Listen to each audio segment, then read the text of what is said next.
So today I'll be starting my adventure with the EnviroKlenz. They contacted me and asked if I would use the product, a air purifier for the studio, and give them a review.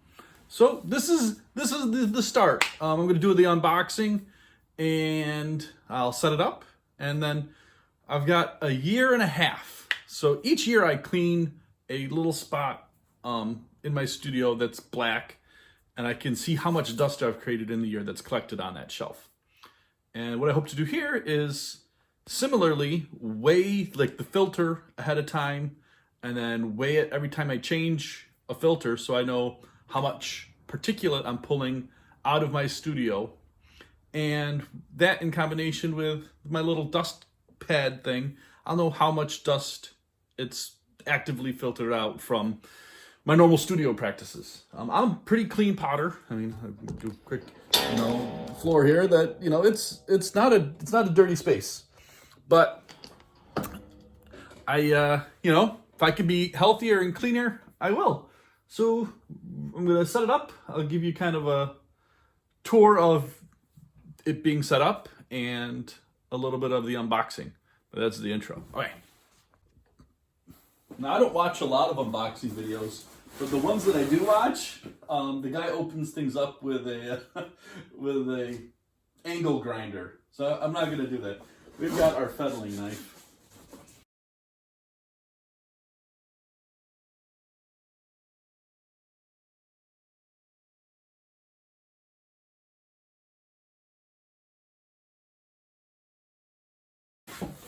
And that's it.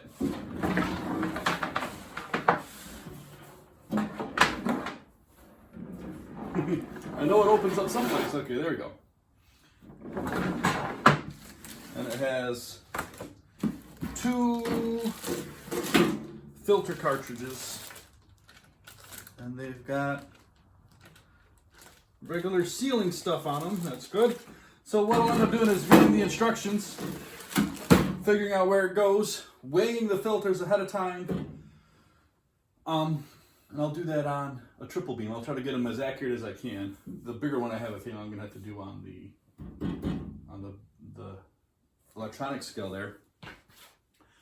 And I'm gonna test the sound of it too. So I have a thing that measures decibels at a low level, and I'll be able to do that. And we'll see if the sound changes over the year or the year and a half.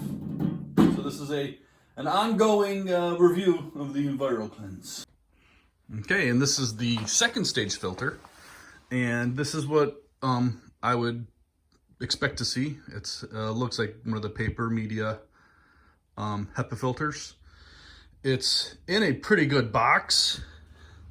I can't really test the seal on the outside, but the bottom seal is constructed better than most things that are called HEPA filters.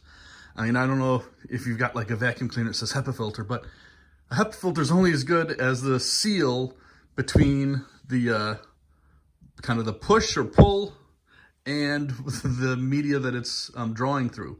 And if you've got leaks and holes, everything is just bypassing it and you're just pushing it around the room. So first thing you do is always kind of check the seals. And in the case like this, they have the plenty thick enough closed cell foam kind of weather stripping sealant, and it's cut well enough that on most of these corners it's pushed over, it's tight. Then the only issue I saw, and I believe it was probably because of the bag that it was stored in to get here, was a little wrinkle. So I'm gonna let this sit out a little bit and puff back up. And this is minimal. The weight of the filter is probably going to flatten that out. It's what dented it in the first place. And in the machine, all right, our little unit, our little R2D2 is now in there, right? This does have a UV possible thing that you can get it with a UV. They sent me one without the UV, and I think that would be more for biological things. And I'm not too concerned about biological stuff here in the studio. So we're going to turn it all the way up. That's on high, and as you would expect from a machine that's going to be moving a lot of air, it's not silent. I went through the manual And it doesn't say replacement filter time frame, so I'm gonna contact them and ask, you know, what the normal, I don't know, filter replacement time frame is, and I'll be giving the costs of that and everything. Like a total yearly cost, I think, is important for a unit. I don't have a little meter made on this to tell how much electricity it's going to use, but I won't be using it on the high setting unless maybe I'm lustering. Commonly, I have a feeling, because this is only 288 square feet, that I'll be using it on the low setting, only because I don't need to put that much filtering going on in the studio because of how big it is. Okay, so we have it on a stool near the unit. Now it's really next to the unit. So keep that in consideration when we get these levels. I'll use comparisons with the measurement tool near other things. I'll put it next to the Soldner and maybe the old rusty clay boss under there. So we'll do the lowest setting, which is called Whisper.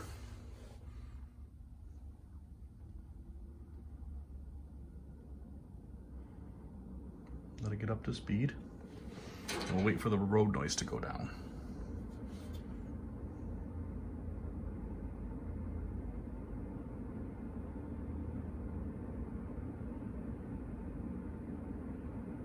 So that's like a 51, right? This is low.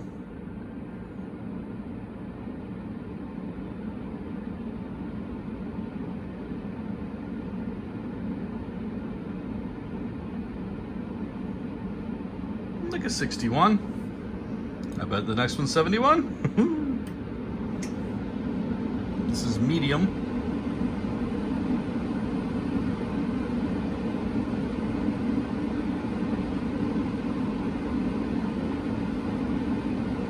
I would say 71's pretty close. 81 for the high. This is all the way up on high then. I don't think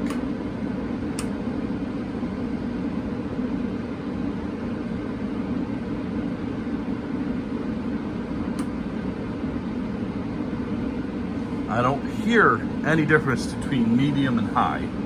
So I can click that.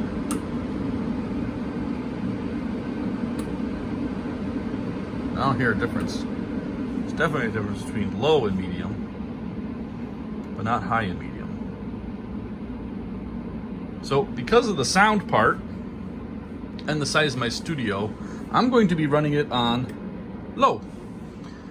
And I will contact the EnviroKlenz today, and we'll get an idea of how much filters cost and how long they will last on medium, and what the protocol is for changing them. Okay, bye-bye. All right. So I didn't have to contact it, but I found it right here. The recommended date is 6 months after install for the like pre-filter, the first filter, the air cartridge, and the 2 years for the HEPA. And I also looked up price for replacement for the filters, and the air cartridge is $80 every 6 months. That's at the discounted rate. If you go, I think, on a package. If you buy them outright individually, it would be $100. And the HEPA was $150 if you were to buy them outright, and $120 on the plan that sets you up ahead of time. And that gives you 2 years on the HEPA filter. So if you're looking at, yearly, you're looking at $60 and $160. So you're looking at $240 yearly for filter replacements, as a point of interest for your studio.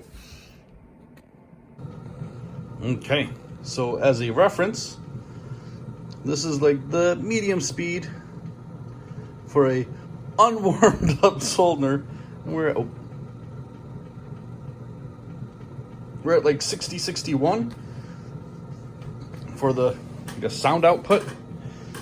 Let's give it the big ol' all the way up.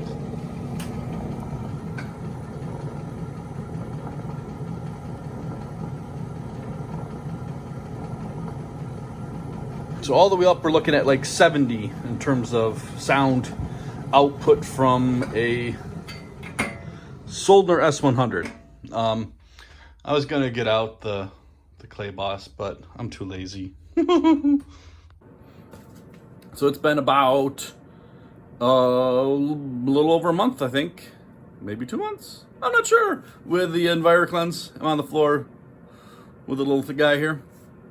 I have pretty bad allergies in late May, early June, and I will say that it's made a difference. The studio's kind of a little refuge where I'm not tearing my eyes out or sneezing completely the whole time. So it does make a difference with the allergies, that's for sure.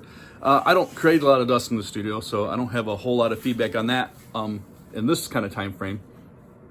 Other things, the sound, I've gotten used to it.